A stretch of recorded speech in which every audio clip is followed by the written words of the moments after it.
Good morning, class. Today we are going to study requisition, slip form, and inventory form.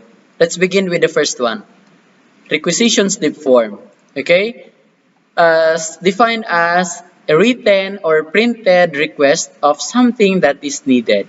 Okay? So we use this requisition slip form if we need something or we need to request something. Like for example, in electrical, if we need to request electrical tools, electrical materials, or electrical equipment, then we're going to use this requisition slip form.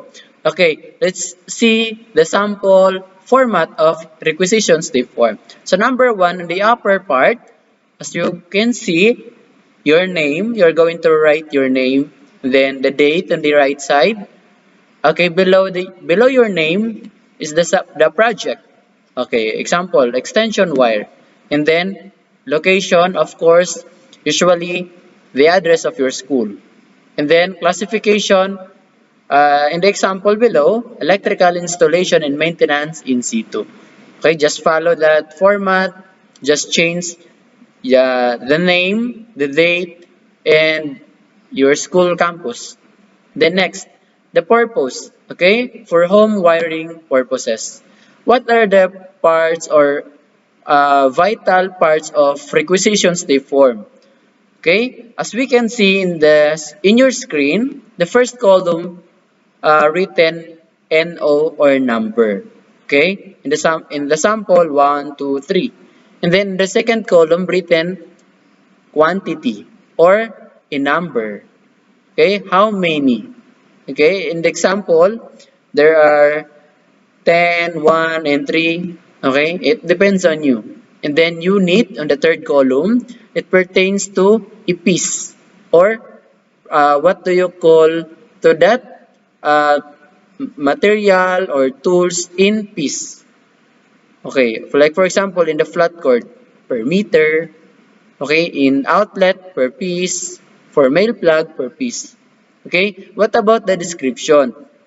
Description pertains to the nature or name of the tool, material, or equipment. Okay, example, flat cord wire number 14. Okay, AWG pertains to American wire gauge or measure. Okay, another sample in the description, 3-gang outlet, surface type. Another, male plug, heavy duty. Okay, what about the unit cost?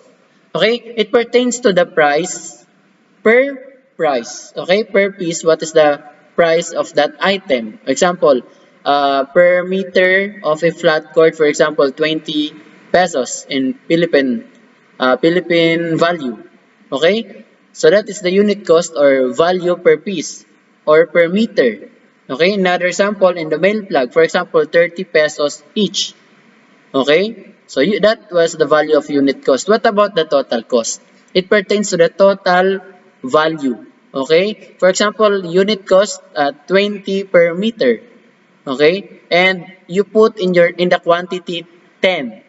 So 20 times 10, a total of 200. Meaning, okay, unit cost of flat cord, for example, 20 per meter, and since you both or you are requesting for 10 meters, that because you put 10 in the quantity, then you're going to multiply that quantity to the unit cost to get the total cost. Okay, another example, male plug, for example, 30 pesos each, and then you put 3 in the quantity, so you're going to multiply 3 by 30. The total cost is 90. Okay, that's the example of requisitions deformed. Okay, next we are going to know what is inventory form. Okay, what is the format? Here in your screen. Okay, it defined as a list of tools, materials, property, or other resources. Okay, name. On the upper part, on the left side, of course, your name, your section, school, shop lab. Okay, you can put electricity or electrical laboratory. Then purpose. For example, making extension cord. Okay, what are the parts or how we are going to fill up this inventory form? Okay, as you can see, there are 1, 2, 3, 4, 5, 6, 7 columns. In the first column, written here, tools and equipment. So whatever the tools or equipment that is present in the shop or in the laboratory, then you are going to write down those or list down all those tools and equipment.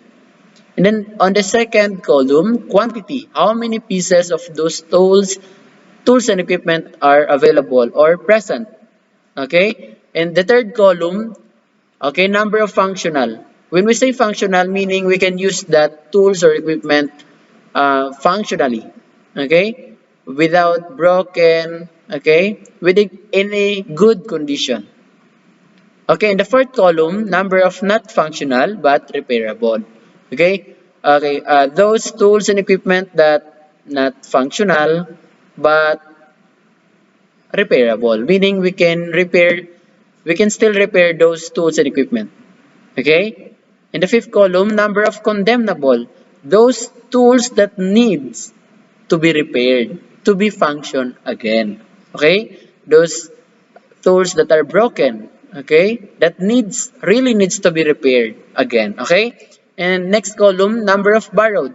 If there are tools or equipment that was borrowed by the other people or was been borrowed, then we need to put how many those tools or equipment that was been borrowed in this column. Okay, last column, number of missing. Like for example, there are pliers that were been missing for almost a days or months, in short, that was been missing. Then, write in this column, in the last column.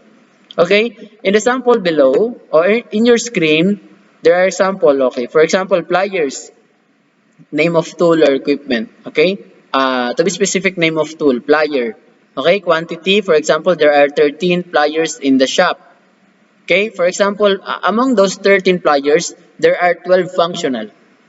Okay? And of course, since a total of 13, there is not functional and need to be repaired. Okay? Still, we can repair the other one plier. Okay? Number of condemnable, 0. Number of borrowed, 0. Number of missing, 0. Okay? The other sample, power drill, hacksaw. Okay? Next. Okay. Now, this one.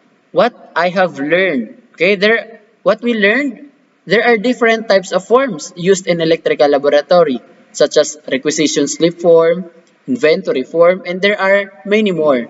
But these two forms are the most commonly used in electrical laboratory. Again, the requisition slip form and inventory form. Okay, requisition slip form defined as a written or printed request of something that is needed. Inventory form is a list of tools, materials, property, and other resources. Okay, next one. What we learned? A number of items, quantity, and description are some of the things to be considered in requisition slip form. Okay, so now, here's the activity. What I can do. Okay, you are going to do this. On a half sheet of paper, you are going to differentiate the two forms. Okay, commonly used in electrical laboratory transaction. What are those two forms? Requisition slip form and inventory form. Okay, you have to differentiate those two forms in a sheet of paper. So that's our lesson for today. Thank you.